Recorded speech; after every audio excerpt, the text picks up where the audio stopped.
ngi leen di fay. alors nga ñëw. D'abord dañuy sant yàlla bu baax a baax waaye it sant population bu Pikine Ouest bu baax a baax a baax ci taxawaay bi nga xamante ne am nañ ko ba pare xam li nga xamante ne bëgg nañ ko rawatina ndaw ñi nga xamante ne ñoom ñoo nekk ci commune yi Pikine Ouest. Depuis bañ fi nekkee ba léegi rencontre ak ndaw ñi lu périodique la ci ay événements ak activités yu bari yoo xamante ne ñoo ngi koy organiser lii nga xamante ne moom la ñuy dox tey nag benn style lañ ci choisir cette année rek mooy aller à la rencontre de cette jeunesse ci seen terrain d'entraînement saafonteeg ñoom ànd ak ñoom indil leen apport bi nga xamante ne tey comme collectivité territoriale bi mu ngi koy indi jàpp ko ci seen i activité muy li ñuy tuddee communément subvention aux ASC et aux associations. démb ñu subventionné woon lépp lu jëmoon ci mouvement yeeg association yi ren ñu ñëw ci li nga xamante ne mooy association sportive et culturelle subventionné leen ci activité nawetaan yi nga xamante ne ñoo ngi koy def ñëpp xam ne rôle principal bu nawetaan mooy d'abord des activités lucratives mais aussi ay activités yu ñuy éduquer di participer activement dans la vie bi nga xamante ne moo nekk dans la commune que ça soit à travers les prestations théâtrales groupe de théâtre yi à travers les vacances les cours de vacances yi nga xamante ne ñoo ngi koy organiser mais aussi les séances de reboisement pour l'environnement bi nga xamante ne ñoo ngi koy def avant que maintenant ñuy dugg ci biir terrain yi di def li nga xamante ne moom moo jëm ci biir sport. mais loolu yëpp nag bu ñu ko mënee c'est parce que dañoo nekk ci benn municipalité boo xam ne conseil municipal bi yëpp conseillers yëpp dañoo àndandoo conscient ci priorité yi nga xamante ne war nañ koo jël jagleel ko ndaw yi nga xamante ne ñoo nekk ci biir commune bi mu nekk une priorité ci ñun ñu li koy firndeel mooy d'abord malgré difficulté yi nga xamante ne tey la commune de Pikine Ouest am na ko avec l'acte 3 de la décentralisation terewul volonté bi conseil municipal bi am mooy jëlee li nga xamante ne tey moo nekkoon subvention aux ASC de 150 000 francs indi ko tey ba ci 500 000 francs CFA 500 000 francs CFA boo jëlee tey autre association yi nga xamante ne ñoo ngi ci biir commune bi ku mel ni conseil communal de la jeunesse de Pikine Ouest ñu fekkoon aussi subvention bi ci 150 000 aujourd'hui ñoo ngi ci à 1 million de francs CFA boo xamante ne moom lañ leen di subventionner pour seeni activité mais l'argent n'est pas important à mon avis li am importance mooy d'abord yëg-yëg bi nga xamante ne collectivité bi yëg na ko ci ndaw ñi yëg ko ci yenn association yi nga xamante ne distingué wu nañ ci biir commune bi puisque boo demee ba commune bi yëg ne association bi war na mën a bénéficier wu ci subvention boo xamante ne tey xaalisi askani communauté bi la loolu yëg-yëg boobu moo gën a fort combien bi nga xamante ne moom nga koy jox loolu nag dañ leen di ñaax boo xamante ne tey jëm na ci ñu redoubler d'effort ci yeneen domaines yi nga xamante ne ñoo ngi leen koy xaar surtout ci wàllum environnement lu am solo la ci wàllum environnement loolu moom contrat de performance la boo xamante ne man maa ko am ak l'ensemble des associations mouvement ak mouvement yi nga xamante ne am nañ ci biir commune bi ñu jublu ca la nga xamante ne jëm na ci environnement xeex la nga xamante ne mooy déchets plastiques yi nga xamante ne moo nekk ci mbedd mi setal quartier yi waaye it taxaw ci la nga xamante ne mooy reboiser mbeddi Pikine Ouest yëpp pour ñu am commune boo xamante ne commune bu vert la commune bu verte kon ñun loolu moom contrat de performance laa ko am ak association mouvement yi nga xamante ne nekk nañ ci biir commune bi yëpp te jàpp naa ne fii ak diir bu gàtt objectif boobu dinañ ko àndandoo ñun ñëpp jël ko ba tax na chaque année dinañ jël une dizaine de millions yoo xamante ne moom la ñuy jagleel ndaw ñi ci wàllum subvention ASC loolu bokkul aussi ak taxawaay bi nga xamante ne enveloppe bi nga xamante ne dañ koy dégager pour lépp lu jëm ci les frais d'organisation ci li jëm ci biir nawetaan bi la jëm ci parrainage ba nga xamante ne collectivité territoriale bi mu ngi koy def jagleel ko ndaw ñi ci lépp li seen équipement sportif lépp li jëm ci seen organisation commune bi mun cee taxawaay bi nga xamante ne moom moo ci war kon en tout cas mën nañ jàpp ne ndaw ñi à la commune de Pikine Ouest priorité dëgg la mais loolu signal la rek puisque ndaw ñi quand même dañoo war a jël li nga xamante ne ñoom ñoo ko moom rafetlu bu baax nag wër ci club yi fekk fa ay ndaw ñu nekk footballeurs yi fekk fa ay ndaw ñu nekk entraîneurs yi fekk fa it ay ndaw ñu nekk président club yi kon xam ngeen ne c'est l'heure de la jeunesse bi aussi na jël responsabilité bi ba mu mot sëkk ba état engagé ndaw ñooñu dugal leen ci structure yoo xamante ne tey am nañ ay aptitudes yu mot sëkk bu war a mën a tax ñu jël doxal seen responsabilité ba mu mat léegi nag li ci des mooy ndaw ñi am fit am taxawaay boo xamante ne dinañ jël seen responsabilité participer activement à l'œuvre de construction nationale ci Sénégal buy dox jëm ci émergence. D'abord les ASC nous avons 9 ASC ci fii nga xamante ne mooy la commune de Pikine Ouest plus la zone muy 10 l'enveloppe globale puisque subventionné wun ASC rek subventionné nañ conseil communal de la jeunesse l'association des handicapés association randonnée pédestre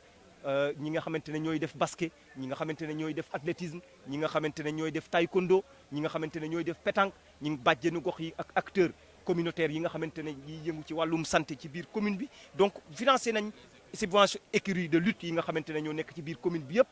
COGAPO le collectif des groupements yi nga xamante ne moo nekk ci biir commune bi financé nañ ñëpp ñi yëngu ci biir commune bi ñu xam ne d'utilité publique la kon c'est une enveloppe de 10 millions de francs CFA qui n'a rien à voir aussi avec l'enveloppe qui sera réservée aujourd'hui à la finale de la zone bi nga xamante ne chaque année ñun ñoo koy jël en charge te gëm naa ne je parle sous le contrôle des présidents de zone yi nga xamante ne ñoom ñoo toog fii ki fi nekk président actuellement ak ki nga xamante ne moom la remplacé ñu taxaw nii di ma déglu zone 1 bu Pikine Ouest bi bokk na ci zone yi nga xamante ne ñoom ñoo dàqale nawetaan ci département Pikine loolu nag bu amee it organisation parfaite bu zone bi la commune aussi am na ci taxawaay bu mot sëkk boo xamante ne def na ko ci ba permettre leen ñu am ay moyens yu ñuy mën a defee final yu jéggi dayoo. Oui, à l'endroit des jeunes d'être toujours présents. Oui, des jeunes d'être toujours présents et au rendez-vous. mënuñu xaar ba nawetaan jeex ngay soog a jox nit ki subvention fi mu koy soxlaa foofu nga koy joxe li nga xamante ne tey mooy subvention bi pour permettre ko mu mën a organiser wu ànd ci li nga xamante ne defar ñoŋal li nga xamante ne tey moom la doon liggéey kon ñun nous sommes au rythme et au temps de la jeunesse sénégalaise. La jeunesse a besoin activement de participer au développement économique et social de notre pays. Nous, en tant que leaders aussi, nous devons être au rythme de la jeunesse, di leen di fekk ci seen rythme boobu accompagner leen ci œuvre bi nga xamante ne war nañ koo mën a def kon it comme ni ngeen koy defee rek yéen journalistes yi yëpp gëm naa ne vous êtes à l'heure, vous êtes au rendez-vous te yéen ñëpp ay ndaw ngeen te gëm naa ne kenn yabu leen ci seen organes ya nga xamante ne yaa ngi nekk. Voilà le visage de la jeunesse sénégalaise. Voilà le visage que j'ai besoin de voir de cette jeunesse dynamique et vaillante bi nga xamante ne mooy accompagner le processus de développement économique. Et effectivement sport ne rime pas avec la violence sport mënul rimer ak violence sport mooy li nga xamante ne day boole ay nit sport mooy li nga xamante ne day raffermir ay liens di defar xel di defar xol kon kooku mënul nekk vecteur de violence bu ci amee rek ku ci bokkul moo ko ci indi mais un sportif dëgg mënta verser dans la violence. Donc le message qu'on délivre c'est de rester dans le tempo du sport que nit ñi xam ne sport la ku ci nekk ñoo bokk ndey ñoo bokk baay bu ci paree y a qu'un seul gagnant c'est la jeunesse de la commune de Pikine Ouest qui va gagner et par ricochet c'est la commune de Pikine Ouest qui va gagner bu fekkee ne tey organiser nañ ay nawetaan yoo xamante ne benn violence amu ci mais aussi les organes yi nga xamante ne ñoom ñooy contrôler loolu ñoo ngi fii bu ci amee ñoo xamante ne dañoo ràññeeku ci li nga xamante ne c'est en dehors ci li sport bëgg na organes yi jël seeni responsabilité pour sévir pour nit ñi xam ne ci cadre bi ñu nekk cadre sport rek la non mun naa yemagum ci final bi may organiser nii rek ak nawetaan